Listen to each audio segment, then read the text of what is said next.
Praise the lord. ప్రియ దేవుని సంగమా సమాజమా, మీ అందరికీ ప్రభువైన యేసుక్రీస్తు వారి నామమున శుభాభివందనాలు తెలియపరుస్తున్నాము. బాగున్నారా? మా YouTube channel Bethel ministries Vadarevu, Bethel youth ministries Vadarevu, Bethel Nissi ministries Vadarevu. మీరు సబ్స్క్రైబ్ చేయకుండా ఉంటే ఇంతవరకు please subscribe my YouTube channels. ప్రియ దేవుని సంగమా, మంచిది. ఈ శ్రేష్టమైన సమయంలో ఓ మాటను నేను మీకు జ్ఞాపకం చేయాలని ఆశపడుతున్నాను. యెషయా గ్రంథము 66వ అధ్యాయము 13వ వచనం. ఒకన తల్లి వారిని ఆదరించినట్లు నేను మిమ్మను ఆదరించెదను, నేను మిమ్మల్ని ఆదరించెదను.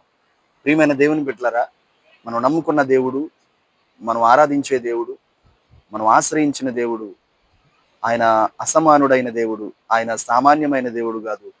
ఒకన తల్లి వారిని ఆదరించినట్లు నేను మిమ్మల్ని ఆదరిస్తానని దేవుడు మాట్లాడుతున్నాడు. ఈరోజు చాలా కుటుంబాలలో చూడండి, అందరూ ఉండి కూడా ఆదరణ లేని కుటుంబాలు చాలా ఉన్నాయి. ఉండటానికి అన్నదమ్ములు ఉన్నారు, ఉండటానికి అక్క చెల్లెలు ఉన్నారు, ఉండటానికి మామయ్య బాబాయిలు పెదనాన్నలు పిన్నిలు వీళ్ళందరూ ఉన్నా కూడా వాళ్ళకి ప్రేమ దొరకదండి. ప్రేమ దక్కదు, ఆదరణ దొరకదు, నెమ్మది దొరకదు. అందరూ ఉండి అనాథుల్లాగా బ్రతుకుతున్న వారు ఈ ప్రపంచంలో సమాజంలో చాలా చోట్ల చాలా మంది ఉన్నారు. అయితే నా ప్రియ దేవుని బిడ్డలారా, నువ్వందరూ ఉండి అనాథవా? నువ్వందరూ ఉండి నీకు ఆదరణ లేదా? అయితే ఇదిగో ఈ ఉదయకాలం నీకు ఒక శుభవార్త.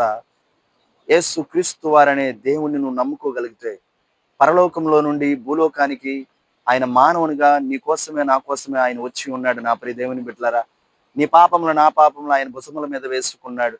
ఇదిగో కన్య మరియ గర్భమున ఆయన జన్మించి నిండు యవ్వన కాలంలో తన యవ్వన రక్తాన్ని చిందించి తన ప్రాణాన్ని అర్పించి ఉన్నాడు. నా ప్రియ దేవుని బిడ్డ, ఆయన నిన్ను ఆదరించబోతున్నాడు.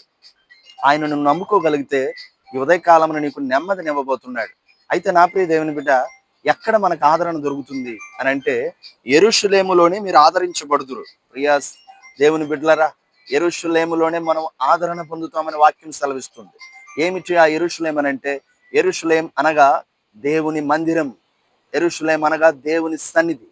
ప్రియ దేవుని బిడ్డలారా, నీకు ఆదరణ దొరికే స్థలము ఈ ప్రపంచంలో సమాజంలో ఈ లోకంలో ఎక్కడ దొరకదు. ఒకే ఒక్క చోట, అది పరిశుద్ధ స్థలం అనే దేవుని మందిరం. ఇంతవరకు ఒకవేళ నువ్వు దేవుని మందిరానికి వెళ్లకుండా జీవిస్తూ ఉన్నావా? అయితే ఈరోజు నీకు ఒక శుభవార్త. నీ ఉన్న స్థలంలోనే, నీ ఉన్న ప్రాంతంలో ఎక్కడైతే దేవుని మందిరం ఉన్నదో దయచేసి అక్కడ దేవుని మందిరానికి వెళ్ళండి. దేవుని మందిరంలోకి వెళ్ళి ప్రార్థించండి. దేవుని మందిరంలోకి వెళ్ళి దేవుని సన్నిధిలో గడపండి.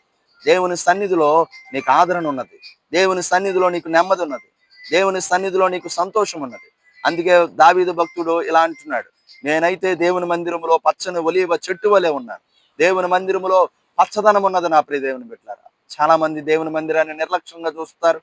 ప్రియ దేవుని బిడ్డలారా, నీకోసమే దేవుని మందిరం, నీకోసమే దేవుని సన్నిధి, నీకోసమే ఆ దేవాది దేవుని అభిషేకం వేచి ఉన్నది. నా ప్రియ దేవుని బిడ్డ, ఇంతకాలం ఒకవేళ ఆదరణకు, ప్రేమకు, సంతోషానికి, నెమ్మదికి నోచుకోలేక దూరం అయిపోయావా? ఎన్నో రాత్రులు నిద్రలేని రాత్రులు గడిపావా? అయితే ఈ రోజే నీతో నా దేవుడు మాట్లాడుతున్నాడు. ఒక తల్లి వారిని ఆదరించట్లు నేను మిమ్మల్ని ఆదరించబోతున్నాను. అయితే యెరూషలేములో ఆదరణ దొరుకుతుంది.